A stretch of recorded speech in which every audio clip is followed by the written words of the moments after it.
He built an empire on silence and fear. A Korean crime lord who chose power over family, control over chaos. He divorced to keep his world clean. No attachments, no weaknesses, no children. But some secrets don't stay buried.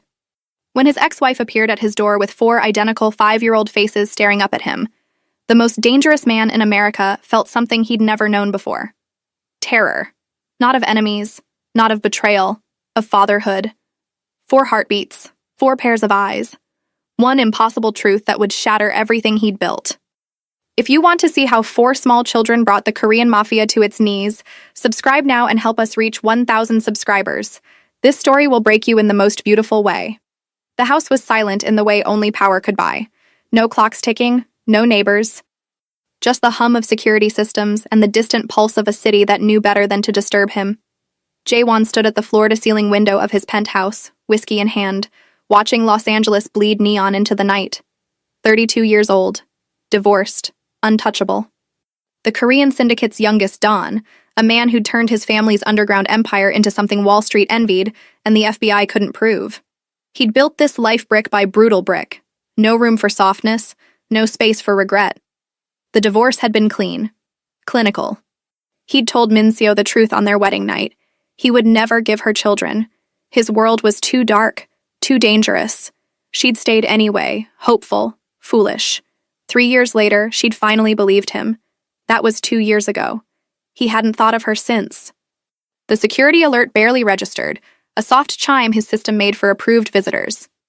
Jaewon frowned. No one was approved at midnight. His hand moved instinctively toward the drawer where he kept his Glock, but he stopped. The cameras showed her. Min-seo. Standing at his private elevator, wearing a simple coat that had seen better days, her face older than he remembered. Tired. Beautiful in that devastating way that time carves into women who've survived something. And around her, like planets orbiting a sun, 4 small figures, 4 identical faces, dark hair, wide eyes, maybe 5 years old. Jaewon's chest tightened in a way that had nothing to do with danger. He didn't move as the elevator opened. Didn't speak as Min-seo stepped into his sanctuary, this place he'd designed to keep the world out, with 4 children holding her hands, her coat, her courage. "Hello, Jaewon," she said quietly. Her voice was different, stronger. Like she'd swallowed all her tears and they'd turned to iron. The children stared at him. Quadruplets. Impossible to tell apart except for the way they stood. One confident, one cautious, one curious, one completely unafraid. "These are your sons," Min-seo said. "This is Jin, Hajun, Minho, and Seojun. They turned 5 last month. I thought you should know." The words hit him like bullets he hadn't seen coming. Jaewon had orchestrated hits across 3 continents. He'd negotiated with cartels, buried rivals, built an empire on the bones of men who'd underestimated him. He did not freeze. He did not falter. But he froze now. "I don't have children," he said, his voice colder than he intended. "You do." Min-seo's eyes met his, and he saw something in them he'd never seen before. Not anger, not hurt. Something worse. Certainty. "I was pregnant when we divorced. You were so sure you'd never be a father. So convinced. I didn't tell you because I knew exactly what you'd say. You had no right." "I had every right." Her voice cut through his like glass. "You wanted no part of fatherhood. So I gave you exactly what you wanted. Nothing. I raised them alone, fed them, loved them, kept them safe from your world." One of the boys, the confident one, stepped forward. Jin, maybe. His small face was solemn, too serious for 5 years old. "Are you really our dad?" he asked. Jaewon looked at the child, at the shape of his eyes, the line of his jaw, at 4 miniature versions of himself staring up at him like he was something between a stranger and a myth. He wanted to lie. But lies required breath, and he'd forgotten how to breathe. "Why now?" he asked Min-seo, ignoring the question that was tearing him apart. "Why bring them here?" Her expression cracked, just slightly. "Because I'm dying." The room tilted. "Lung cancer. Stage 4. I have maybe 6 months." Her voice didn't shake. It should have. "I didn't come here for money. I didn't come here for forgiveness. I came here because they deserve to know who their father is before I'm gone." And because you deserve to know what you threw away when you chose this empire over everything else. Jaewon's fingers tightened around his glass. The whiskey inside trembled, the only part of him that dared to move. 4 pairs of eyes, 4 small heartbeats, 4 lives he'd never wanted, 4 sons he'd never known existed. Get out, he whispered. Min Seo nodded slowly, like she'd expected nothing less. She turned to leave, gathering the children.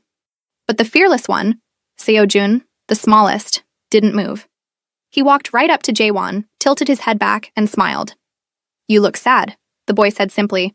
Don't be sad. We're here now. Then he took Jaewon's hand. And the most dangerous man in America felt his empire crack. They didn't leave. Jaewon had expected Min Seo to walk out with her impossible truth and her 4 small weapons, leaving him to his silence and his whiskey.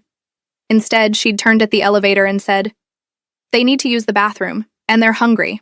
Unless you want 4 children peeing on your marble floors, I suggest you let us stay for an hour. An hour became 2. 2 became the longest night of his life.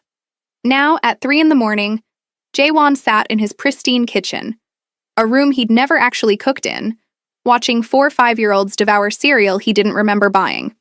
Min Seo must have brought it. She'd brought everything. Snacks, juice boxes, a diaper bag full of the kind of chaos he'd spent his entire life avoiding. Jin ate with careful precision, organizing his cereal into neat piles. Hajun kept looking at Jaewon nervously, as if waiting for permission to exist. Minho asked questions about everything, the fancy fridge, the chandelier, why the spoons were so heavy. And Seo Jun, the fearless one, had claimed the seat next to Jaewon like he belonged there. Do you have guns? Minho asked suddenly, mid-bite. Min Seo's head snapped up. Minho! It's okay, Jaewon said quietly. He looked at the boy, at eyes that were his own. Why do you ask? Because Mom said you're important. Important people have guns on TV. I'm not on TV. But you're important? Jaewon didn't know how to answer that. Important, dangerous, damned. The words were interchangeable in his world. I keep people safe, he said finally. Like a superhero? No, not like that. Seo Jun tugged on his sleeve. Can we see your house? It's really big. You should be sleeping. We slept in the car, Jin said matter-of-factly. Mom drove for 6 hours. We're not tired. 6 hours. Jaewon looked at Min Seo. She was standing by the window now, arms wrapped around herself, staring at the city like she was memorizing it, like she was running out of time. Because she was. 6 months. He stood abruptly. Stay here, he told the boys. Don't touch anything. He crossed to Min Seo. She didn't turn. You should have told me, he said, low enough that the children wouldn't hear. Would it have changed anything? Her voice was empty. Would you have chosen them over this? She gestured at the penthouse, at the empire it represented. That's not fair. Nothing about this is fair, Jaewon. She finally looked at him. Her eyes were red-rimmed, exhausted. I didn't come here to punish you. I came here because I'm out of options. I have no family, no support system. When I'm gone, they'll go into foster care unless... No. The word came out harder than he intended. Min Seo blinked. No? They're not going into the system. He didn't know where the certainty came from. Didn't know why his chest felt like it was caving in. I'll figure something out. You'll figure something out, she repeated, and laughed bitterly. You can't even look at them without flinching. You think you can raise 4 5-year-olds? You think your world has room for them? My world doesn't matter. Your world is the only thing that's ever mattered to you. She was right. She was wrong. Jaewon turned back to the kitchen. 4 small boys. 4 impossible futures. They were arguing now, Jin and Minho fighting over who got the toy from the cereal box, Hajun trying to mediate, Seo Jun laughing at all of them. They sounded like chaos. They sounded like life. I'll make room, Jaewon said quietly. Min Seo's breath caught. What? I said I'll make room. He looked at her. You stay here. Tonight. Tomorrow. However long you need. Let me... His voice cracked. He forced it steady. Let me meet them. Let me figure out how to be what they need. You can't be what they need. You're a crime lord. Then I'll learn. Jaewon, I'm not asking for your forgiveness. His eyes burned. I'm not asking for a second chance, but they're mine. You said it yourself. and I don't abandon what's mine. Minseo stared at him for a long moment. Then, impossibly, she smiled. Sad. Broken. Real. They have your stubbornness, she whispered. God help us all. Behind them, something crashed. They both spun. Hajun had knocked over a juice box. He stood frozen, eyes wide with terror, waiting for punishment. Jae-won crossed the room in 3 strides, knelt down, looked at his son, and said the first gentle thing he'd said in years. It's okay, it's just juice. Hajun's lip trembled. You're not mad? No. Mom said you're really scary. I am scary, but not to you. Never to you. He didn't know if that was true. Didn't know if he was capable of being anything other than what he'd built himself into. But when Hajun's small arms wrapped around his neck, clinging tight, Jae-won felt something inside him shatter. And for the first time in his life, he let it. Morning came too fast and too slow. Jae-won hadn't slept. He'd sat in his office, door cracked, listening to Minseo settle the boys into his guest rooms. Rooms that had never held guests, never heard laughter, never been anything but empty monuments to his isolation. Now they were full of whispers and small feet and the sound of children existing. At 7 a.m., his phone rang. Taemin, his second-in-command, his oldest friend, the only person allowed to call him directly. We have a problem, Taemin said without preamble. The Volkov shipment. Handle it. Silence. Handle it? Taemin's voice sharpened. Jae-won, this is a $2 million problem. You need to— I said handle it. I'm busy. Busy? You're never busy. What's going on? Jae-won looked toward the guest wing. Through the crack in his door, he could see Seo-jun wandering down the hallway, dragging a stuffed tiger, looking for something. Looking for him. I'll call you back, Jae-won said, and hung up. He found Seo-jun standing in the living room, staring at the abstract painting on the wall, a violent splash of black and red that cost more than most people's houses. Do you like it? Jae-won asked. Seo-jun wrinkled his nose. It looks angry. It is angry. Why do you have angry art? Good question. I don't know anymore. The boy looked up at him. Mom's sleeping. She sleeps a lot now. She says it's because she's tired. But I think it's because she's sick. Jae-won's throat tightened. Yes, she's very sick. Is she going to die? The question was so simple, so devastating. Yes, Jae-won said, because he wouldn't lie.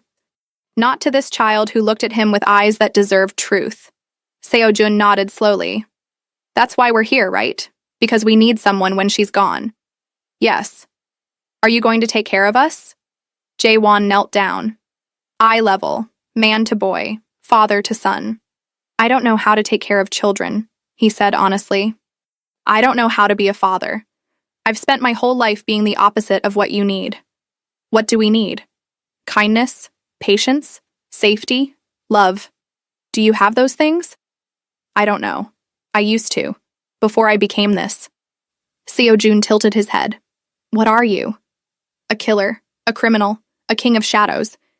I'm someone who's made a lot of mistakes, Jae-won said instead. Mom says everybody makes mistakes. She says the important thing is what you do after. Wisdom from a 5-year-old, from his 5-year-old. Your mother is smarter than me, Jae-won said quietly. She says you're the smartest person she ever met. She says you just forgot how to be happy. The words hit like a knife between his ribs. Behind them, footsteps. Minseo appeared, wrapped in a robe he'd given her last night. She looked fragile in the morning light, translucent, like she was already halfway gone. Seo-jun, let your father breathe, she said gently. Your father. The words sat strange in the air. Seo-jun ran to her and she winced, just slightly, as he hugged her. Pain she was trying to hide. Jae-won saw it, recognized it. He'd seen enough people die to know what the end looked like. 6 months was optimistic. They need breakfast, Minseo said, looking at Jae-won.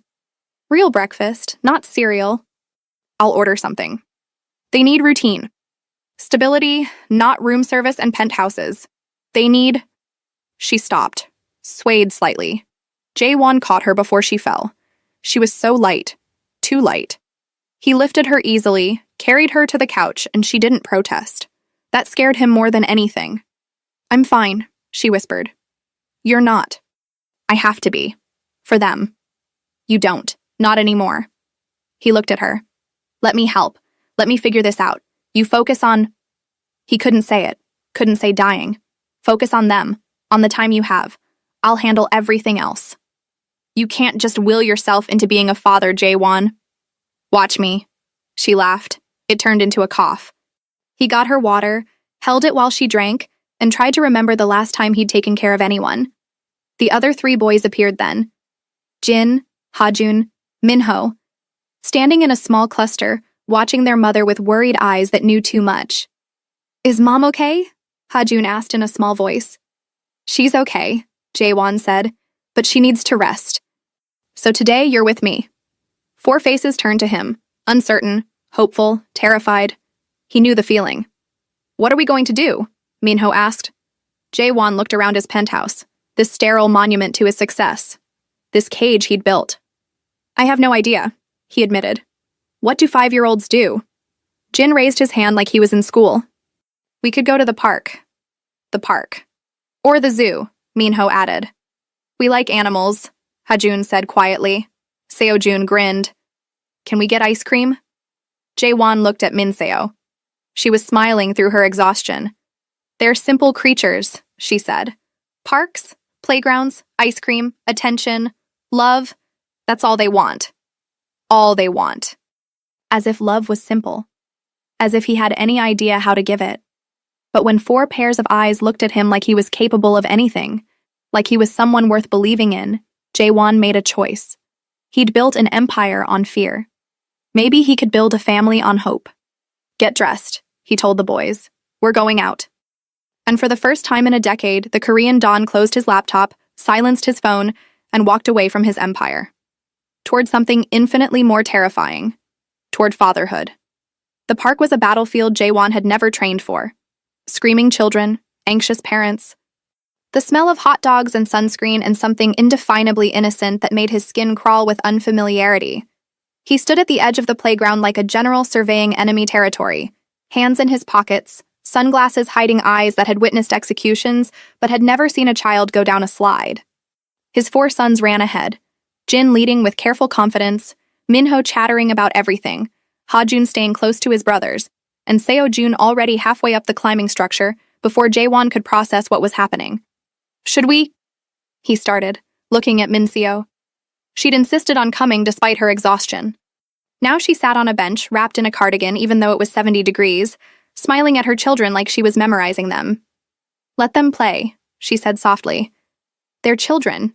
It's what they do. What if they fall? Then they fall, and they get back up. That's also what they do.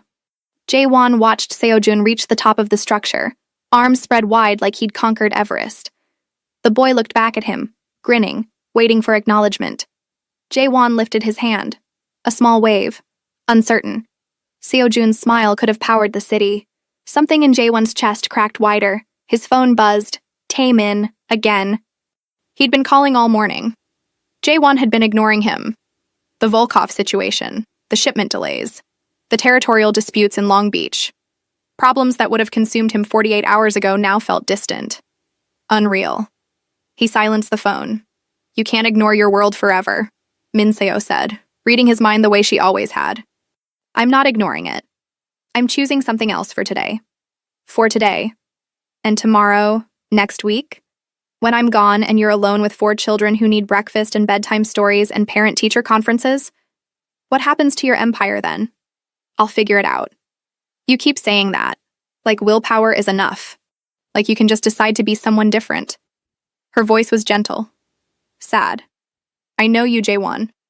I know what you built yourself into. You don't just walk away from that. Watch me. I am watching you. And I'm terrified. He looked at her then. Really looked. At the woman he'd married because she was convenient and beautiful and understood silence.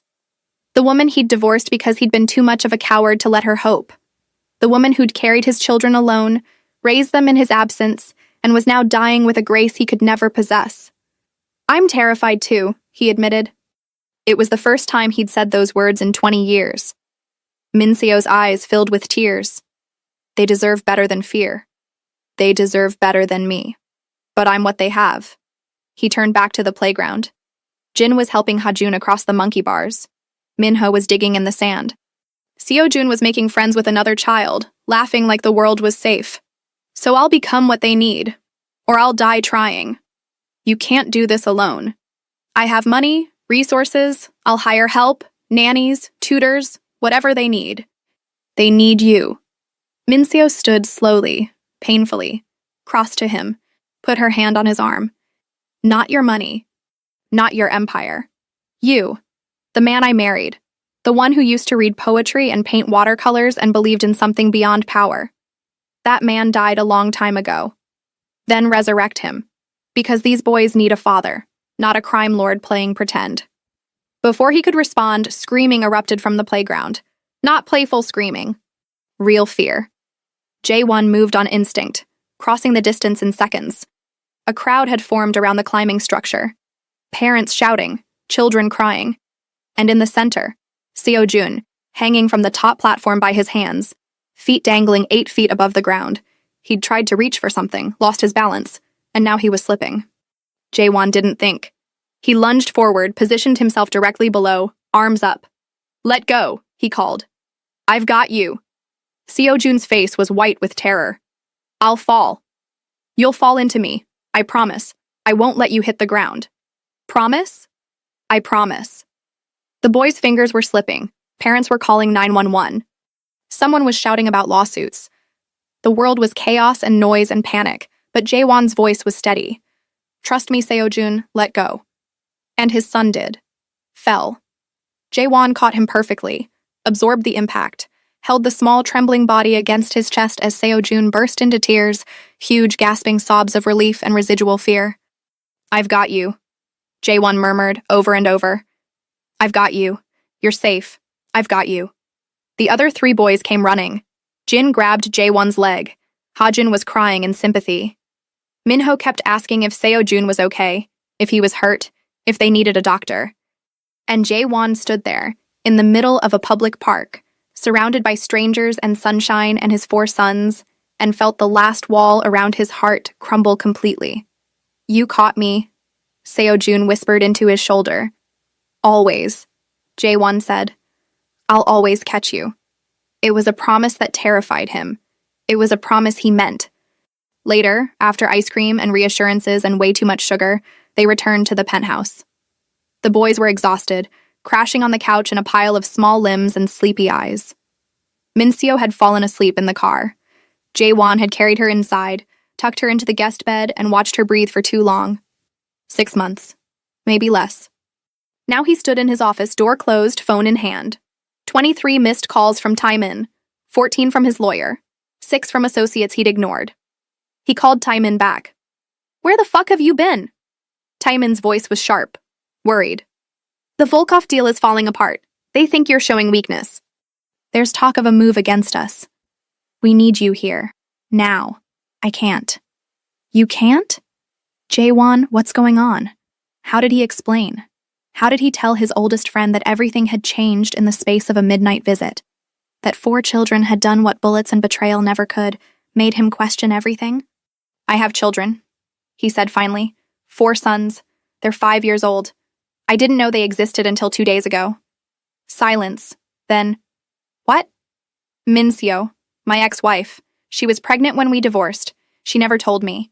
And now she's dying, and they're mine, and I... His voice cracked. I can't do both. I can't be what they need and what the Empire needs. So what are you saying? I'm saying I'm choosing them. Jae-won. I built this world to feel powerful, to control something, anything. Because I was a scared kid who watched his father get murdered and decided fear was better than grief. He looked toward the living room where 4 small boys slept. But they make me feel something I haven't felt in 20 years. What? Human. Taemin was quiet for a long moment. You're really going to walk away? Not walk away, step back. Delegate. You've been ready to lead for years. Take it. Run the operations. Keep things smooth. I'll consult. I'll be available for the big decisions, but day-to-day, that's yours now. Because of 4 kids you just met. Because of 4 kids who are mine, who need me, who make me want to be something other than this. And if the Empire falls apart without you, then it falls apart. Empires always do. But sons? His throat tightened. Sons are forever. Another silence. Then Taemin laughed, short, disbelieving. You've lost your mind. Probably. Your father would never— My father died chasing power. Left me alone, terrified. I won't do that to them. I won't be him. So what are you going to be? Jaewon looked at his reflection in the window. At the man he'd built. Cold. Controlled. Empty. I don't know yet, he said honestly. But I'm going to find out. He hung up, turned off his phone, and walked back to the living room. 4 small boys. 4 impossible futures. He sat on the floor beside the couch. Seojun stirred, reached out in his sleep and grabbed Jaewon's hand. And the most dangerous man in America held on like it was the only thing keeping him alive. Because maybe it was. The first week was chaos. Jaewon learned that children were louder than gunfire, messier than crime scenes, and more exhausting than hostile takeovers. They needed constant attention, food, entertainment. Emotional regulation he didn't know how to provide. They fought over toys, cried over invisible injuries, asked impossible questions at 3 a.m, and they were the most terrifying, beautiful thing he'd ever experienced. Min Seo lasted 4 days before she collapsed. Jaewon found her in the hallway, unconscious, and called his private doctor, a man who'd stitched bullet wounds and asked no questions for 15 years. Dr. Chen examined her silently, then pulled Jaewon aside. She needs hospice care. Hospital. She has weeks, maybe days. No hospitals. Jaewon, she stays here. Get whatever equipment she needs. Hire nurses, whatever it costs. But she stays with her children until the end. Dr. Chen looked at him strangely. You've changed. No, I've just stopped pretending. They converted his master bedroom into a medical room, brought in a hospital bed, IV poles, monitors that beeped too loudly in the silence. Min Seo protested weakly, said she didn't want the boys to see her like this, but Jaewon was firm. They need to say goodbye, he said. And you need to be here, with them, until you can't be anymore. She cried. He held her hand. And neither of them acknowledged that he was holding the hand of a dying woman he'd once loved and forgotten, and was learning to love again in a completely different way. The boys adapted with the resilience of children. They tiptoed around their mother's room, drew pictures for her walls, told her about their days in whispered voices. Jin organized a schedule for visits so she wouldn't get too tired. Minho brought her flowers from the building's garden. Ha-jun sang to her, off-key, beautiful, and Seojun climbed into bed beside her every night, careful of the tubes and wires, and held her hand until he fell asleep. Jaewon watched them grieve something that hadn't happened yet, and learned that fatherhood meant witnessing unbearable pain and pretending you were strong enough to carry it. On day 9, Taemin showed up unannounced. Jaewon answered the door to find his second-in-command standing in the hallway, expression unreadable. We need to talk, Taemin said. They sat in Jaewon's office, a room that felt like a relic from another life. Taemin looked around at the closed laptop, the silent phones, the family photos that had started appearing on shelves. You're really doing this, he said. I am. The Volkov situation is resolved, for now, but there's talk. People are wondering where you are. What you're doing, whether you've gone soft. Let them wonder. Jaewon, you built this empire on fear and respect. If they think you're weak, I don't care what they think. Taemin leaned forward. Then care about this. Viktor Volkov wants a meeting, face to face. He says if you don't show, he's pulling out of the alliance. Which means we lose our East Coast connections. Which means chaos. When? Tomorrow night. Jaewon looked toward the living room, where the boys were watching a movie with one of the nurses. Toward Min Seo's room, where death waited patiently. I can't. You have to. I can't leave them, not now. Min Seo could— He stopped. Couldn't say it. I promised I'd be here. Then bring me. Let me represent you. Victor won't accept that. You know how he is. Old school, paranoid. It's me or nothing. Then it's nothing. Taemin slammed his hand on the desk. You're throwing away everything we built. We built it on blood and darkness. We built it on being the kind of men who don't have families or futures or anything beyond the next deal. And maybe that was enough when I was alone. But I'm not alone anymore. Jaewon stood. I have sons, 4 boys who need me to be more than a crime lord, who need me to show them that there's something beyond power, something worth choosing. And what do you think you're teaching them by letting your empire crumble? I'm teaching them that they matter more. That's naive. Maybe, but it's true. Taemin stared at him. You've really lost it. Or maybe I've finally found it. Before Taemin could respond, Seo-jun appeared in the doorway. He looked at Taemin curiously, then at Jae-won. Mom wants you, he said quietly. She says it's important. Jae-won's heart stopped. Is she? She's okay. She just wants to talk to you. Alone. He looked at Taemin. We're done here. Jae-won, I said we're done. Handle Victor however you need to. Sign whatever deal keeps the peace. I trust you. And if I can't, then let it burn. He walked out, leaving Taemin sitting in the ruins of the empire they'd built together. Minso was awake, propped up on pillows, looking impossibly small in the hospital bed. But her eyes were clear, focused. Sit, she said, patting the edge of the bed. He sat. I'm dying, she said simply. I know. Soon. Days. Maybe hours. I can feel it. Minseo, let me talk. I need to say this while I can. She took his hand. Her grip was weak.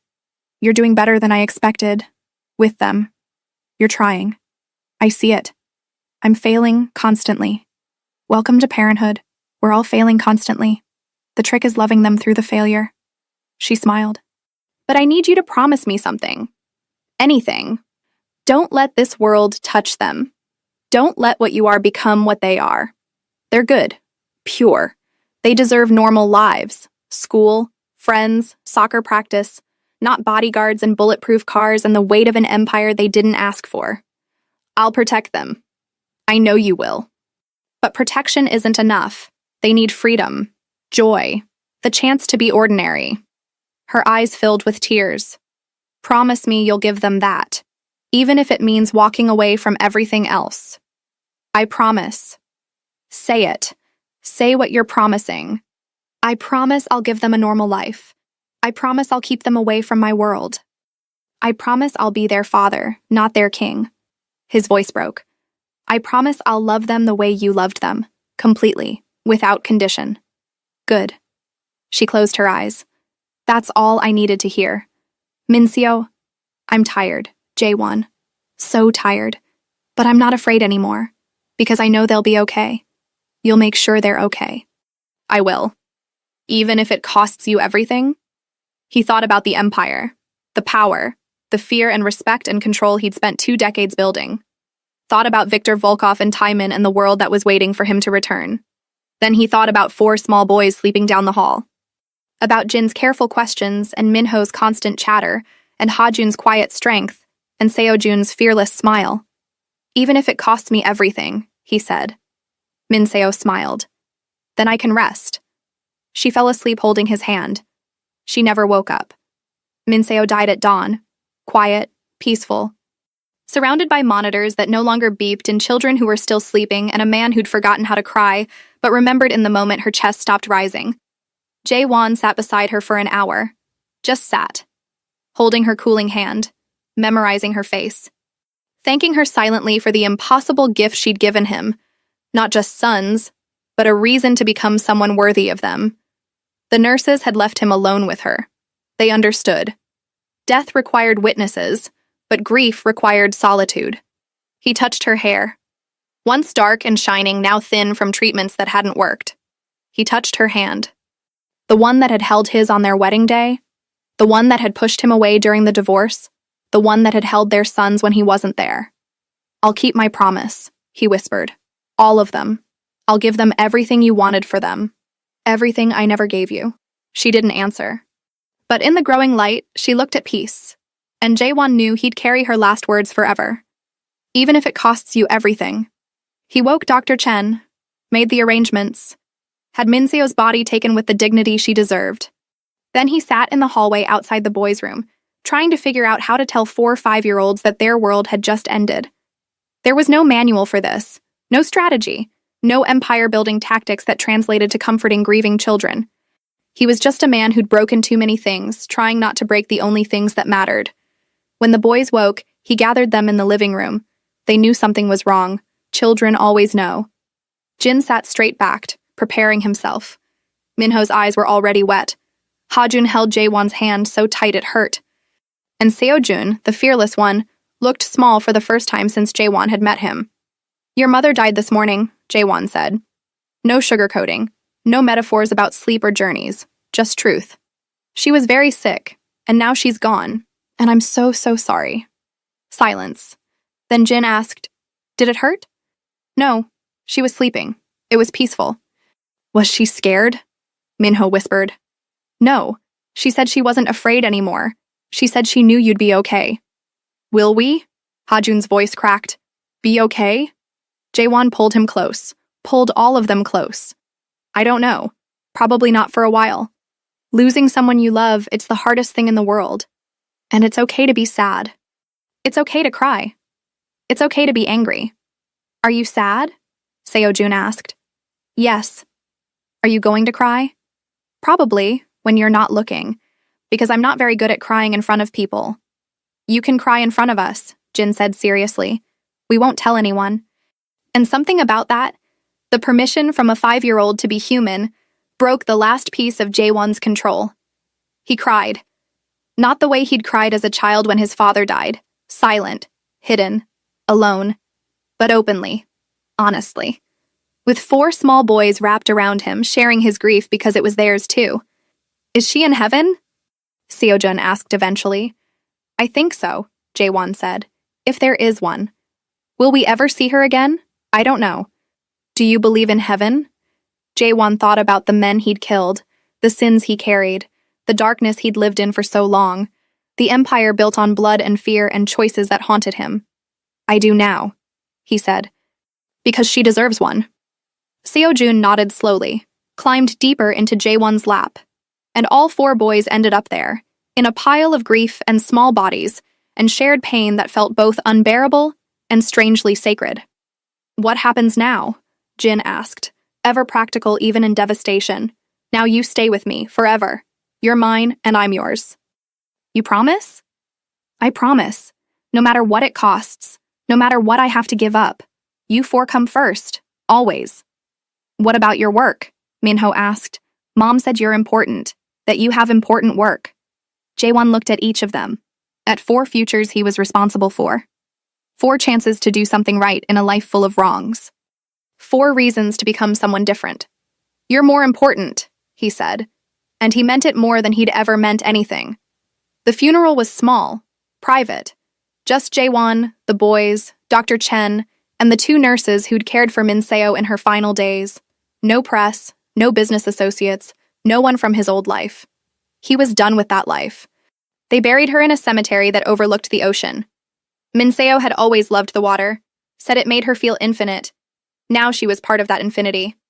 The boys each placed a drawing on her casket.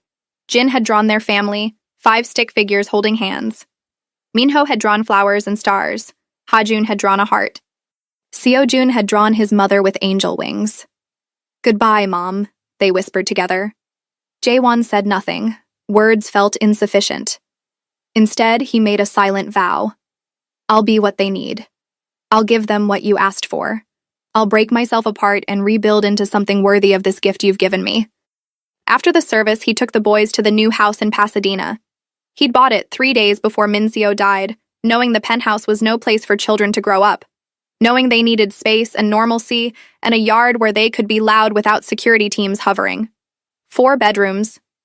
Each one painted a different color. The boys had chosen themselves. Blue for Jin, green for Minho, yellow for Hajun, red for Seojun.